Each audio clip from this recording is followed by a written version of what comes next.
So this video series that I'm making is going to be about the history of, of the carnivore diet and the history of whole food plant-based eating, and what I think is a happy medium between the two, and what I think is the exceptional diet with what we know about science now. And I want to, before I start this, I want to make sure everyone knows I am not a physician, I'm not a DO, I'm not an MD, I'm not a chiropractor, I'm not a nutritionist, I'm not a dietitian, I'm not an RN, I'm not an LPN, I'm not a CNA, I'm not a nurse practitioner, I'm not a, I'm not a physical therapist, not an exercise physiologist, not a research scientist. I'm just some dude online. So this video does not constitute medical advice. So we're going to start with the meat-centered diets, the carnivore-type diets. So the first is James Henry Salisbury. He was an American physician and inventor of the Salisbury steak. Now, he lived quite a long time for the time period in which he lived. He lived from October 13th, 1823 to August 23rd, 1905. His nationality was American. Now, I want to make sure people understand, because I might be leaving some people out as far as you're concerned, as far as some people are concerned. Like, I'm trying to focus on more so the Western Hemisphere with this video series. So, because there are, of course, Asian versions and things like that, but this is focused primarily on the Western Hemisphere. So, Salisbury served as a physician during the American Civil War and became convinced that diarrhea suffered by troops could be controlled with a diet of coffee and lean chopped beefsteak. Salisbury was one of the earliest health food faddists and taught that diet was the main determinant of health. He believed that vegetables and starchy foods produced poisonous substances in the digestive tract, which were responsible for heart disease, tumors, mental illness, and tuberculosis. He believed that human dentition, meaning their teeth, demonstrated that humans were meant to eat meat, and sought to limit vegetables, fruit, starches, and fats to 1/3 of the diet. Okay, the Salisbury steak, his means of achieving this goal, meaning this was his means of achieving this goal, is ground beef, flavored with onion and seasoning, and then broiled, and covered with gravy or brown sauce. It was introduced in 1888. Salisbury saw beef as an excellent defense against many different physical problems. He suggested that Salisbury steak should be eaten 3 times a day with much hot water to cleanse the digestive system. He was an early American proponent of a low-carbohydrate diet for weight loss, and he promoted his diet for that purpose. His diet became known as the Salisbury diet. It also has been described as an early fad diet. The Salisbury diet was promoted by Elma Stewart in her book, What Must I Do to Get Well? That went through at least 32 editions. Salisbury steak is similar to a number of other dishes made of ground beef. Its name caught on partly because World War I inspired a movement in English-speaking nations to avoid German-sounding foods such as hamburger. So Salisbury died at the age of 81 at his home in Dobbs Ferry, New York, and was buried at Lakeview Cemetery in Cleveland, Ohio. His publications are The Relation of Alimentation and Disease. Now, he did live a pretty nice amount of time, 81 years, and he was born in 1823, moving forward. So what is the Salisbury diet? So Dr. James Salisbury lived in 1823 to 1905 and died at the age of, well, this guy's saying 82. Okay, during the American Civil War, Dr. James H. Salisbury served as a physician, yada, yada, yada. He believed vegetables, and we already gone through this. So Salisbury introduced Salisbury steak. Essentially, it was Salisbury steak 3 times a day, okay, along with hot water to cleanse the digestive system. That's the whole of the diet. Unfortunately, I don't speak Swedish or Norwegian or whatever this name is, but this dude, this Stefansson dude, was an explorer that lived, of course, in I believe Alaska with the Inuits. He's an Arctic explorer. So let's see his explorations. He was born, blah blah blah. His parents had emigrated from Iceland. Oh, he's Icelandic, to Manitoba 2 years earlier, after losing 2 children during a period of devastating flooding, blah, blah, blah, early explorations. Stefansson did archaeological research in Iceland, he was part of the Anglo-American Polar Expedition. In 1908, Stefansson made a decision that would affect the rest of his time in Alaska. He hired Inuk guide, who would remain with him as the primary guide for the rest of his Alaska expedition. Okay. So let's see. Discoveries. Stefansson produced the first written records of several places of the area there in Alaska. Okay. Later career. Stefansson remained a well-known explorer for the rest of his life. He was director of Stefansson joined the Explorers Club. Okay. So he was so let's see here. Perhaps to comfort fellow members, the article, "The woman's role of honor shall be quite outside the club's organization, members within it, blah blah blah." His continued support of women in anthropology is demonstrated in his 1939 to 1941 mentorship of Gittell Steed, as she undertook the research on diet and subsistence for his 2-volume Lives of the Hunters, from which she began a dissertation on the topic of the hunter-gatherer. Now, while living in New York City, Stefansson was one of the regulars of Romany Marie's Greenwich Village Cafe during the years when he and novelist Fanny Hurst were having an affair. Okay. So his legacy, Stefansson's personal papers and collections of Arctic artifacts, blah, blah, blah. Now, the reason I'm doing this video series is I was reading one of Linus Pauling's books on nutrition, where he mentions this gentleman. Now, this gentleman did live quite a bit of time. He lived until the age of 82. Okay. He was educated at Harvard University. Okay. He was a professor, Arctic explorer. Okay. Now we're going to move on to what the traditional Inuit diet is, because he was tested as living only on meat. I'm not seeing this mentioned here for some reason, but it's mentioned in Dr. Pauling's book. This advocacy of an exclusive meat diet. Stefansson is also a figure of considerable interest in dietary circles, especially those with an interest in a very low carbohydrate diet. Stefansson documented the fact that the Inuit diet was then consisted about 90% meat and fish. Inuit would often go 6 to 9 months a year eating nothing but fatty meat and fresh fish, which might currently be perceived as a zero-carb or no-carbohydrate diet. The diet technically contains very low amounts of carbohydrates, as the fresh fish that the Inuit ate would have had a small amount of glycogen. Stefansson would have found... Now, this is what you need to understand. What's mentioned in Dr. Pauling's book is the fact that the fresh meat had literally it had just the minimal amounts of vitamin C most likely to prevent scurvy.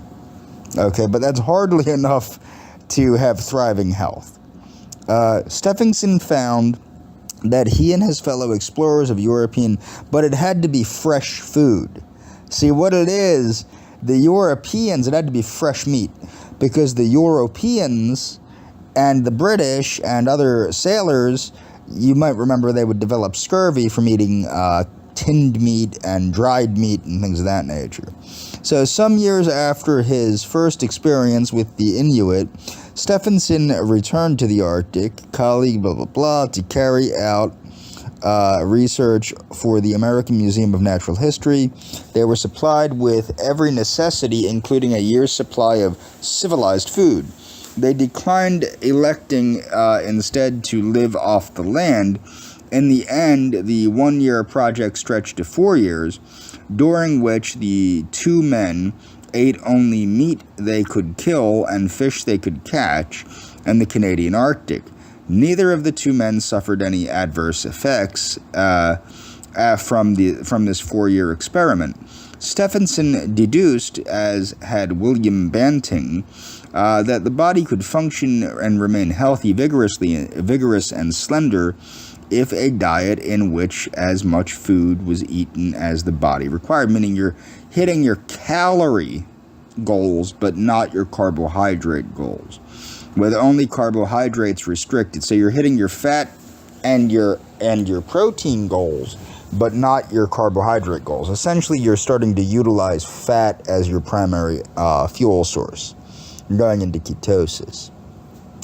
While there was considerable skepticism when Stephenson reported his findings about the viability of an exclusively meat diet, his claims had been borne out in later studies and analyses. In multiple studies, it was shown that the Inuit diet was a unique ketogenic diet, while the Inuit diet derived a percentage of its calories from glycogen found in the raw meats. The native Inuit ate a diet of primarily stewed, so they boiled fresh fish, and fatty meats such as caribou, whale, and seal, while occasionally eating raw fish. To combat erroneous conventional beliefs about diet, Stephenson and his fellow explorer Karsten Andersen agreed to undertake an official study to demonstrate that this is where it was in the laboratory setting for several weeks. So they were observed for several weeks. For the rest of an entire year, paid observers followed them to ensure dietary compliance. The book, The Unseen Power, Public Relations, states that Pendleton Dudley, once considered the dean of public relations, convinced the American Meat Institute to fund this study. The results were published. Anderson had developed glycosuria during this time, which is normally associated with untreated diabetes, but unlike the pathology of diabetes in this particular study, glycosuria was present in Anderson for 4 days and coincided only with the administration of 100 grams of glucose. So what happens is you become horribly sensitive to sugar when you're going into ketosis. And with the first 3 days of this pneumonia, where he received fluids and a diet rich in carbohydrate, once that situation resolved, the glucosuria disappeared. At the researchers' request, Stephenson was asked to eat lean meat only for a time. Stephenson noted that in the Arctic, very lean meat sometimes produced digestive disturbances. His prior experience was that lean meat would lead to illness after the second or third fatless week. Stephenson developed nausea and diarrhea on the third day at Bellevue. Stephenson attributes the fast onset of illness due to the lean meat. Now, that's well known, obviously. This is something called rabbit sickness. What happens if you're not receiving enough fat, your body cannot make ketones, and you will get very, very, very ill. Okay? And you will eventually starve to death. You'll develop a wasting disease. There were no deficiency problems while eating only the kind of fatty meat they requested. The two men remained healthy. Their bowels remained normal, except that their stools were smaller and did not smell. Stephenson's gingivitis disappeared by the end of the experiment, although there was an increase in the deposit of tartar on his teeth, meaning he had increased tartar but his gingivitis had disappeared. During this experiment, his intake had varied between 2,000 and 3,100 calories per day, and he derived an average of almost 80% of his energy from animal fat and almost 20% from animal protein. Daily intake varied from 100 to 140 grams of protein, 200 to 300 grams of fat. So that's not even a particularly high protein diet. I would consider that a regular protein diet for an average person that's trying to put on muscle moving forward. So what is the traditional Inuit diet? Well, the Inuit have experienced a rapid transition diet. Okay, so their diet, of course, of eating civilized foods is killing them. We know that. So the dietary patterns were identified. The market food diet, characterized by high consumption of market-bought meat, cereals, vegetables, and added oil, was associated with an elevated prevalence of coronary heart disease, myocardial infarction, and hypertension. The country food fish diet, meaning they eat mostly country food fish diet, characterized by high fish consumption and low sugar. So it's a lot of fish and low sugar and sweets, was inversely associated with the prevalence of coronary heart disease. And we're going to get into this later. I'm going to purse everything out for you guys. So conclusion, a diet featuring high food variety, high fish intake, and low sugar intake was negatively associated with the prevalence of cardiovascular outcomes. So this is high food variety, okay? So it's obviously not just fish.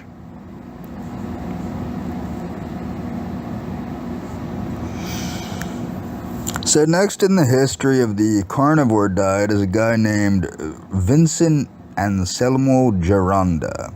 He's an American professional bodybuilder, okay? He lived to the age of 79. So as you can see, a lot of these people following these carnivore diets, they don't exactly die particularly young, okay? They are living normal, actually above average lifespans. These are people that actually adhere to these types of diets, although Vince Gironda did not exactly adhere to strictly a carnivore diet, and we're going to get into that later. He did die of a heart attack, okay, less than a month before his 80th birthday. So Gironda was born in the Bronx, New York. While he was still a young child, the family moved out to West Los Angeles, blah, blah, blah. First gym he trained in was the local YMCA. He had what many consider an unorthodox training ideas. For example, unlike many other physique trainers, he did not prescribe regular barbell back squats, stating that they caused the overdevelopment of the gluteal muscles and hips. The exception would be female trainees who needed more gluteus and hip development. Gironda also counseled against using the regular bench press for chest training, which he considered an inferior exercise because it involved too much front deltoid. Okay. Gironda promoted a low-carbohydrate, high-fat diet and invented a diet known as the steak and eggs diet. He ate butter, cream, eggs, milk, red meat in high quantities, and only a small amount of carbohydrate. His dietary views are mentioned in his book, Unleashing the Wild Physique, published in 1984. Good luck finding that for under like $300. He recommended the use of numerous supplements, including desiccated liver tablets, free-form amino acids, kelp tablets, vitamin C tablets, digestive enzymes, and raw glandulars. Some of the stuff that he recommends, I would suggest as well. Okay? That's what's kind of interesting, but we'll get into that later. By the early 1950s, he was a very well-known trainer of both champion bodybuilders and movie and television actors. Okay, so let's get into his diets. So this is allegedly Vince Gironda's homepage, although I don't exactly know how.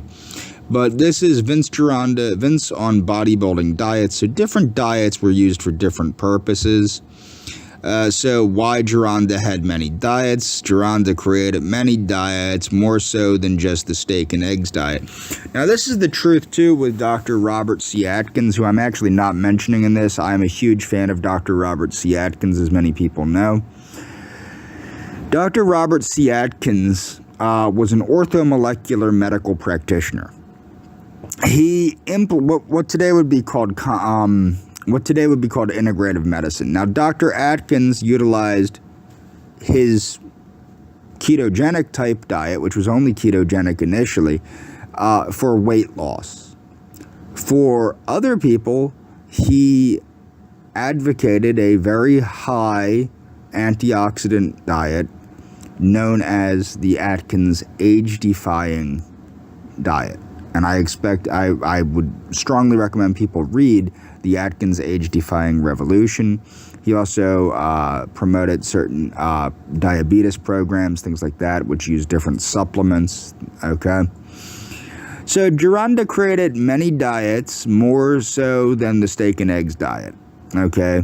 As mentioned before, Gironda's diets were goal-oriented, as were all individuals with our own unique metabolic makeup.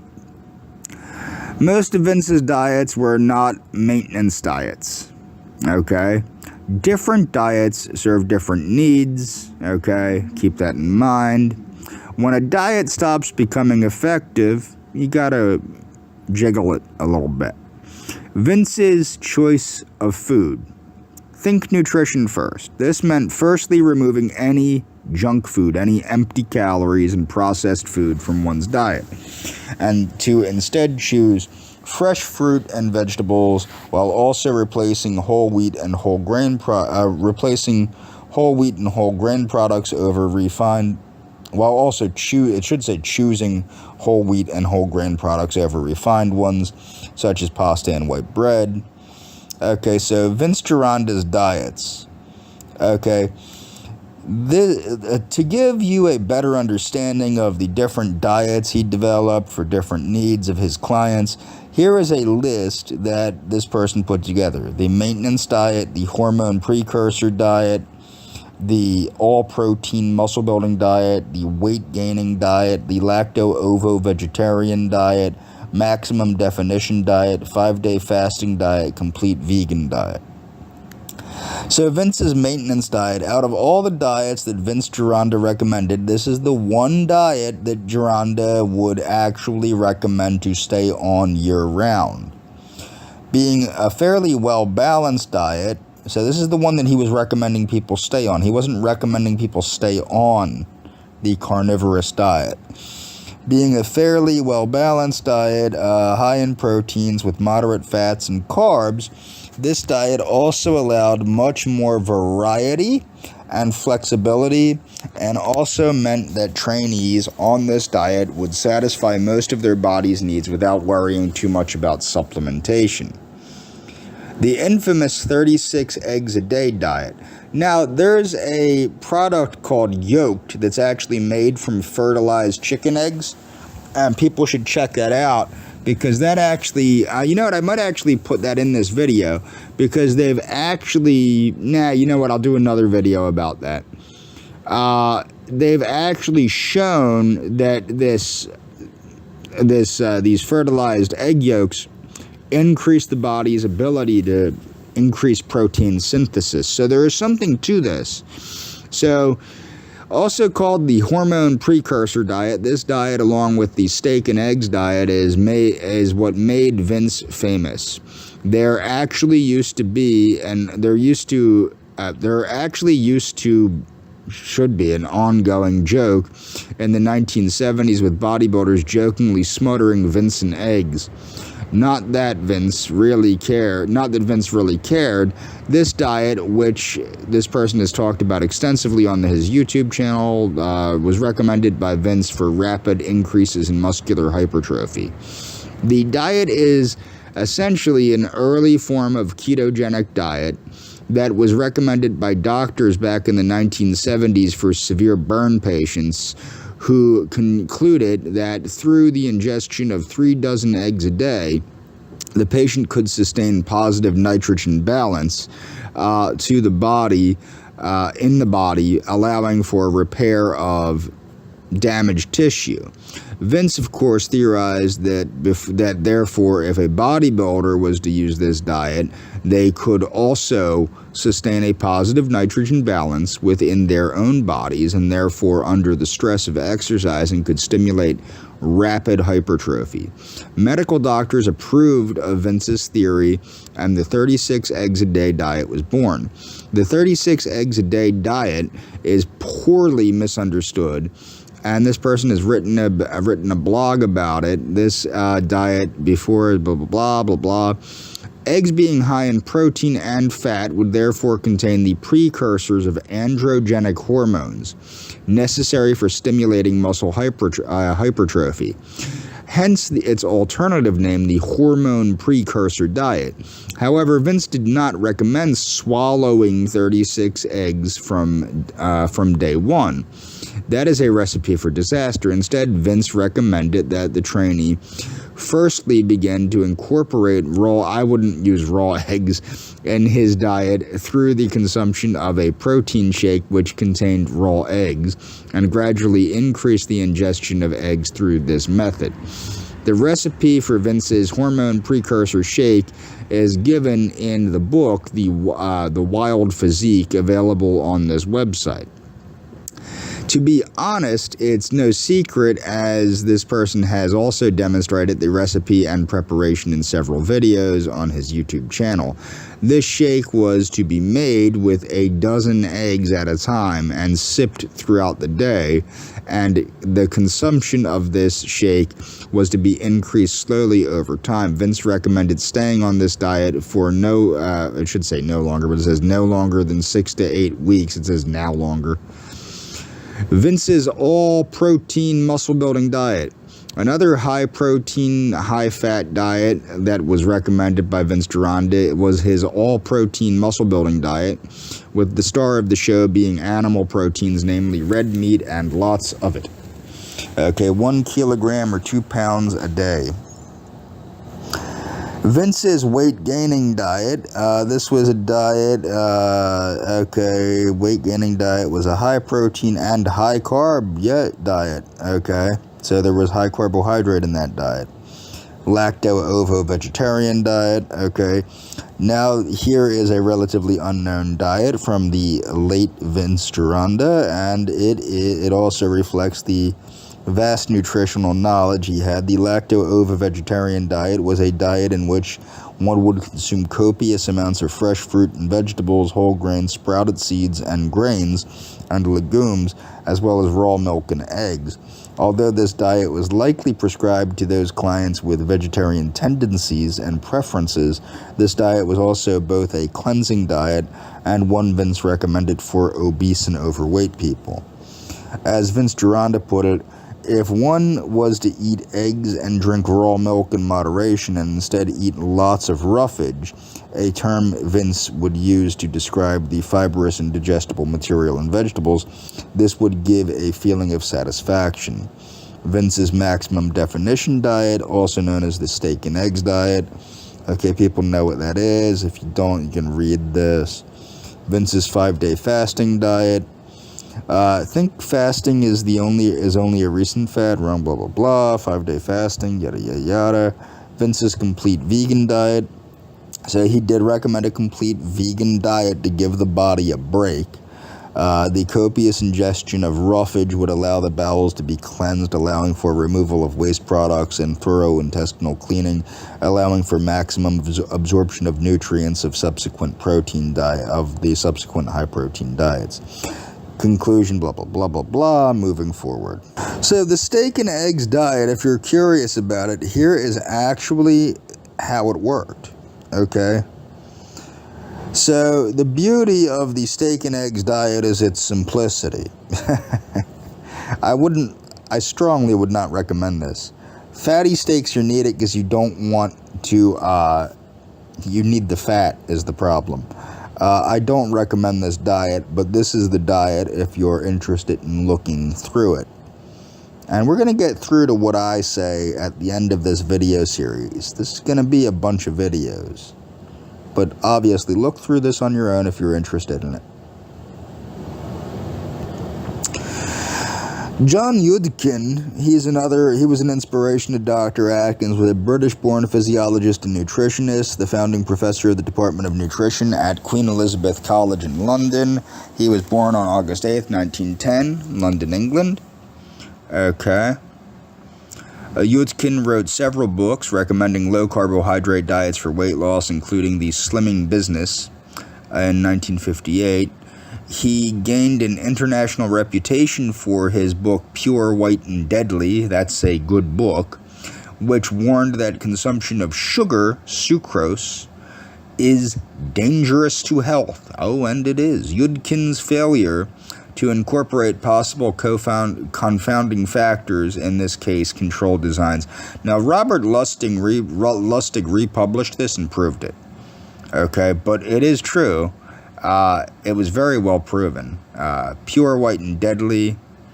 Yudkin's Pure, White, and Deadly was written for a lay readership. Its intention was to summarize the evidence that the consumption of sugar was leading to a greatly increased incidence of coronary thrombosis. That it was certainly involved in dental caries, probably involved in obesity, diabetes, and liver disease. And I'm going to show how this is true as I go through this video series. The efforts of the food industry to discredit the case against sugar were largely successful, and by the time of Yudkin's death in 1995, his warnings were, for the most part, no longer being taken seriously, despite the criticism, which is sad. Republication: Robert Lustig, a pediatric endocrinologist of the University of California, San Francisco, with a special interest in childhood obesity, made a video, Sugar: The Bitter Truth. Lustig and his colleagues had discovered, independently of Yudkin's work, that sugar has serious deleterious effects, particularly in the etiology of diabetes and obesity. In his video, Lustig referred to his rediscovery of and admiration of Yudkin's research. The popularity of the video, which has been viewed several million times, and I recommend everyone view it, it's very important that people view that video, in my opinion. Pure, White, and Deadly was republished in 2012, 40 years after its first appearance, with an introduction by Lustig. Okay, and it's also been translated into German and Korean, which is wonderful. Later life, Yudkin retired from his professorship. Okay, selected works: Yudkin, The Slimming Business, The Complete Slimmer, Pure, White, and Deadly, The Nutrition Business, A to Z Slimming, Eat Well, Slim Well, The Penguin Encyclopedia, The Sensible Person's Guide to Weight Control. Books written or edited by Yudkin. Okay. Now let's get into his early life real quick. Why not? So let's see where... born, blah, blah, blah, blah, blah, blah, blah. Yudkin wrote several books. Early life. Yudkin was raised in East London. His parents were Orthodox Jews. Family fled Russia, fled the Russian pogroms of 1905. His father's death left 6-year-old Yudkin and his 4 brothers to be raised by their mother. Okay, moving on. So this is Dr. Robert Lustig. Now, he is not really a carnivore dieter, nor does he promote, I don't think he even promotes a low-carbohydrate diet per se. He points out the dangers of sugar. But Lustig came to public attention in 2009 when one of his medical lectures, Sugar: The Bitter Truth, was aired. Lustig grew up in Brooklyn. Publications. Okay, toxic effects of fructose. And I'm going to get into this in later videos. These are his selected works: Obesity Before Birth, Fat Chance, Sugar Has 56 Names, A Shopper's Guide. That would be very good to read. The Hacking of the American Mind, Metabolical, The Lure and Lies of Processed Food and Nutrition. And these are some articles he had written. This is Dr. Lustig's biography on the University of San Francisco, University of California in San Francisco. This is his bio on that site. Moving forward, I think by far John Harvey Kellogg is one of the most important people, one of the people I look up the most to, that I'm covering in this video series. So John Harvey Kellogg was born in 1852 and he died in 1943, and he was an American businessman and inventor. Okay, so Kellogg was an advocate of theological modernism and held beliefs different from that of the traditional Nicene Christianity. He rejected original sin, inherent human depravity, and held non-Christocentric views, viewing Jesus' atonement as his exemplary life on earth rather than on the cross. Becoming a Seventh-day Adventist as their beliefs shifted towards Trinitarianism during the 1890s, Adventists were unable to accommodate the essentially liberal understanding of Christianity exhibited by Dr. Kellogg, viewing his theology as pantheistic and unorthodox. Disagreements with other members of the SDA led to a major schism within the SDA. He was disfellowshipped in 1907, but continued to follow many of their beliefs and directed the sanitarium until his death. Kellogg helped establish the American Medical Missionary College. The college operated independently until 1910, when it merged with Illinois State University. As an early proponent of the germ theory of disease, Kellogg was well ahead of his time in relating intestinal flora and the presence of bacteria in the intestines to health and disease. The sanitarium approached treatment in a holistic manner, actively promoting vegetarianism, nutrition, the use of enemas to clear the intestinal flora, exercise, sunbathing, and hydrotherapy, as well as the abstention from smoking tobacco, drinking alcohol, and sexual activity. Kellogg dedicated the last 30 years of his life to promoting eugenics. He co-founded the Race Betterment Foundation, co-organized several national conferences on race betterment, and attempted to create a eugenics registry. Alongside discouraging racial mixing, Kellogg was in favor of sterilizing mentally defective persons. Obviously, I don't support everything he supported, but he was in favor of sterilizing mentally defective persons, promoting a eugenics agenda while working on the Michigan Board of Health, and helping to enact authorization to sterilize those deemed mentally defective into state laws during his tenure. Kellogg was a major leader in the progressive health reform, particularly in the second phase of the clean living movement. He wrote extensively on science and health. His approach to biologic living combines scientific knowledge with Adventist beliefs, promoting health reform and temperance. Many of the vegetarian foods that Kellogg developed and offered his patients were publicly marketed. Kellogg's brother, Will Keith Kellogg, is best known today for the invention of the breakfast cereal cornflakes. This creation of the modern breakfast cereal changed the American breakfast landscape forever. Early life.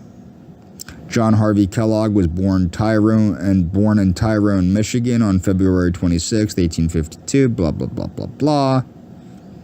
Okay, let's get down. Theological views. Kellogg was brought up in the Seventh-day Adventist Church. From childhood, selected as a protege of the Whites, which are the founders of that sect. Throughout his lifetime, Kellogg experienced pressure from both science and religion regarding his theological views at the 17th annual session of the General Conference. Blah, blah, blah, blah, blah, blah, blah, blah, blah. Theological modernism.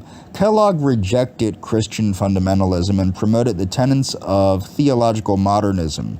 He rejected many of the traditional tenets of Nicene Christianity, viewing the atonement, we already went through this, he reviewed it as Jesus' exemplary life, not him dying on the cross.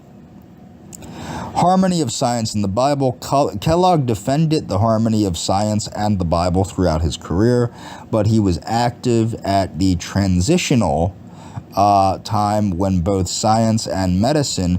You know, it's funny, Bob Larson was whining about James Mason showing that a certain dude from Germany agreed with the Bible, so it would be like the Old Testament, that the book from that dude from Germany, the New Testament, the book from that dude from Germany.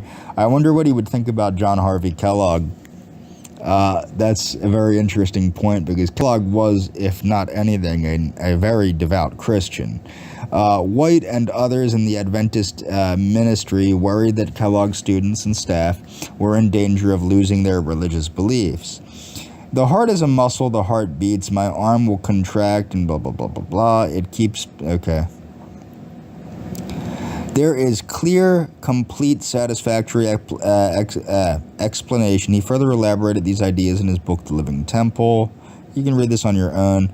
Pantheism crisis. His theological views went against many of the traditional tenets of Nicene Christianity. Belief shifted towards Orthodox Trinitarianism, blah, blah, blah, blah, blah, blah, blah. Okay, proclaimed. Now, people know that I am a pantheist. So let's see, views on health.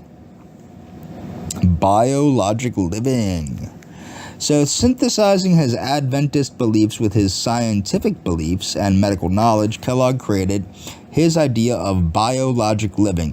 This was the idea that appropriate diet, exercise, and recreation was required in order to maintain a healthy body, mind, and soul. As such, the policies and therapies at Battle Creek Sanitarium were very much in line with these principles of biologic living, such as a focus on vegetarianism, drinking 8 to 10 glasses of water per day. In fact, his belief that biologic living would protect his health was so strong that he didn't even take his vaccination against smallpox. His views on tobacco. Kellogg's was a member of the anti-tobacco consumption campaign. He was very much against tobacco consumption. Views on alcohol. He was very much against alcohol. You can view this on your own. He promoted hydrotherapy. He had some bizarre views on sexuality. You can read that on your own. I've covered that in previous videos. Death. Kellogg died on December 14th, 1943. He was buried at Oak. Now remember, he lived until 92 years old. Pretty interesting. In his will, Kellogg left his entire estate to the Race Betterment Foundation. The Battle Creek Diet System. System, a pamphlet and birth of the fake meat industry. So here you go. When you're eating fake meat, you can thank Dr. Kellogg. So Kellogg was you can read this on your own, but I'm just going to go. Kellogg was particularly concerned with the importance of diet and thought that eating bland vegetable and grain-based foods reduced the risk of a range of health issues. He was a vegetarian and did not serve meat at the sanitarium, believing that it lessened physical strength and harbored bacteria. Moving forward. So Horace Fletcher was an American food faddist. I like how they call everybody food faddist. But his thing was to fully masticate one's food. So that's the basis of his diet. Now, he promoted vegetarianism also. So he's another one. He didn't live quite as long as the others. He only lived to 69, but his point about mastication is very important. Okay, so his publication, Menticulture, blah, blah, blah, biography, reception.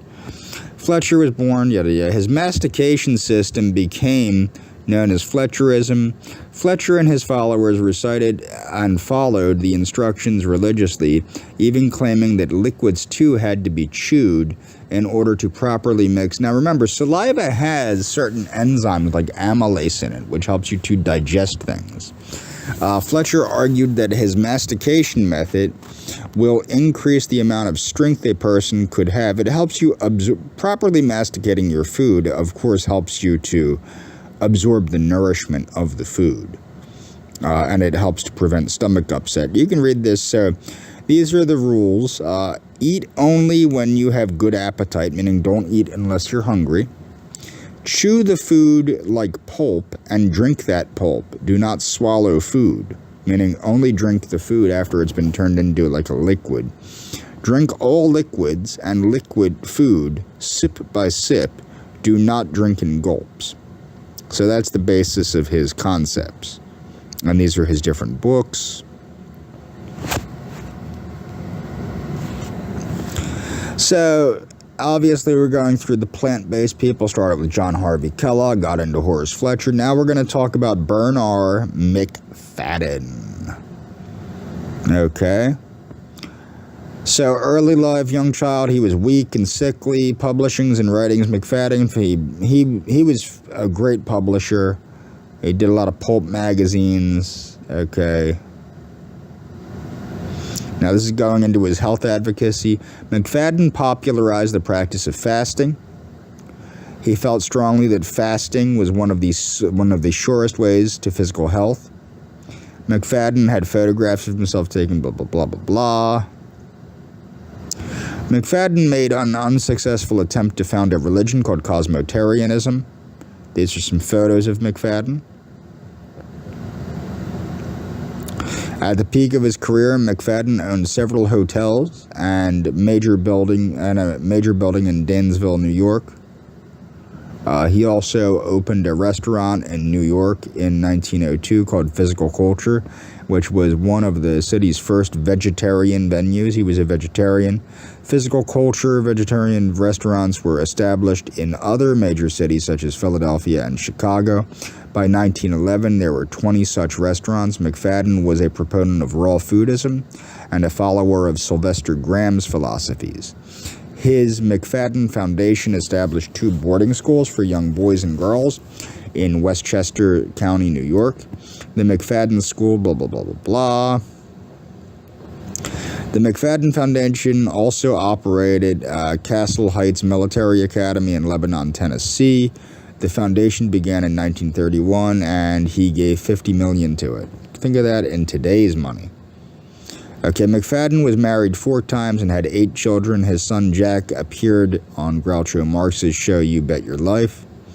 He met his 3rd wife, Mary Williamson, in England when she won a contest for the most perfect specimen of England's womanhood. McFadden had ambitions for political life. He ran for the presidency, blah, blah, death and legacy. Okay, critical reception. Okay. So this is Dr. Ansel Keys. He's famous for the 7 studies thing. So his early life. So let's get to his scientific work. While doing fish research at Scripps, Keys would use statistical regressions to estimate the weight of fish from their length, blah, blah, blah, blah, blah. Okay, development of K rations. He helped to develop the K rations. Starvation study. He did the starvation study, which was very interesting. It was for conscientious objectors. The 7-country study. His interest in diet and cardiovascular disease was prompted in part by seemingly counterintuitive data. American business executives, presumably among the best-fed people, had a high rate of heart disease, while in post-war Europe, cardiovascular disease rates had decreased. Okay, after observing in southern Italy the highest concentration of centenarians in the world, Keys hypothesized that the Mediterranean diet, low in animal fat, protected against heart disease, and that a diet high in animal fats led to heart disease. Keys had concluded that saturated fats, as found in milk and meat, had adverse health effects. Minnesota coronary experiment. You can go on this through your own. This is all of his different research. But he is the beginning of the science of plant-centered eating. Some of his books: The Biology of Human Starvation, Eat Well and Stay Well, Margaret Keys, The Benevolent Bean. T. Colin Campbell really took the research to the next level and the science to the next level about proving the validity of a plant-centered diet, a plant-based diet, okay? So he's the one that also coined the term whole food plant-based. Early life and education. Campbell grew up on a dairy farm. He studied pre-veterinary medicine at Pennsylvania State University, where he obtained a BS in veterinary school. Okay, career. Campbell joined Minnesota Institute of Technology as a research associate, then worked for 10 years in the Virginia Tech Department of Biochemistry and Nutrition before returning to Cornell. He has worked as a senior science advisor to the American Institute for Cancer Research and sits on the advisory board of the Physicians Committee for Responsible Medicine. He is also known in particular for research derived in part from the China study that appears to link the consumption of animal protein, particularly casein. See, he argues that casein, which is cheese, a protein found in milk from mammals, is the most significant carcinogen we consume from food. Campbell has followed a 99% vegan diet since around 1990. He does not identify himself as a vegetarian or a vegan. He said they often infer something other than what he espouses. Blah, blah, blah, charity, yada, yada, yada. So this website is associated with the Mediterranean diet research and other research pertaining to plant-centered eating. I highly recommend people check it out. It's the 7-country study. So this is associated with Dr. Campbell. Earn your plant-based certificate. You can learn about how plant-based nutrition. You can also check out their certificates, courses, articles, recipes. I usually strongly recommend people check out their recipes. You can find anything here. Everything is vegan and made oil-free, if I remember correctly. So this is Dr. Bradley Wilcox. He's one of the Wilcox brothers. They did research in Okinawa. They're the ones that came up with the Okinawan Protocol, Eating Your Way to Health and Longevity, Hawaiian Reporter, geriatrician. He's a gerontologist. Geriatrician, I guess that's it's a physician that deals with older folks. So, food for thought, a traditional Okinawan diet may help prolong your life. You can read these all individually. You might want to check out what a traditional Okinawan diet is. When we come back, I'll start digging into the research. This is going to deal with how high fructose intake may trigger fatty liver disease. I'm going to go over about how sugar damages the body. It really is a poison, like John Yudkin had stated way back when. And that'll be in later videos. Well, in my next video.